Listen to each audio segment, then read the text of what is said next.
Google my business listing এর ক্ষেত্রে nap কি জিনিস? ন্যাপ হচ্ছে গুগল মাই বিজনেস লিস্টিং এর একটি খুবই ইম্পর্টেন্ট সিগন্যাল।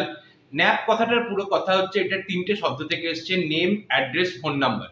আপনার বিজনেসের নেম, অ্যাড্রেস আর ফোন নাম্বার, এই তিনটেই কিন্তু খুবই ইম্পর্টেন্ট সিগন্যাল গুগলের কাছে, যার মাধ্যমে গুগল আপনার বিজনেসকে প্রপারলি লিস্টিং করবে। তো গুগল লিস্টিংটাকে ভেরিফাই করার আগে, আপনি যখন লিস্টিংটা করে দিলেন গুগল মাই বিজনেসে, গুগল সেটাকে ভেরিফাই করে, কিন্তু সেই ভেরিফাই করার আগে গুগল কিন্তু এই ন্যাপ জিনিসটা খুব ভালো করে চেক করে। তারা আপনার ওয়েবসাইট, বিভিন্ন সোশ্যাল মিডিয়া প্রোফাইল বা যে কোনো থার্ড পার্টি লিস্টিং সাইট যেখানে আপনারা লোকাল লিস্টিং করে রেখেছেন বা লোকাল সাইটেশন করে রেখেছেন, সেখানে গুগল চেক করে যে আপনার ন্যাপটা একই আছে কিনা, অর্থাৎ আপনার বিজনেস নেম সব জায়গায় একই আছে কিনা, আপনার বিজনেসের অ্যাড্রেস সব জায়গায় একই আছে কিনা, বা আপনার ফোন নাম্বারটাও সেম ফোন নাম্বার দেওয়া হয়েছে কিনা। এই তিনটে জিনিস গুগল ভালোভাবে চেক করার পরেই কিন্তু আপনার বিজনেসকে ভেরিফাই করে। Thank you.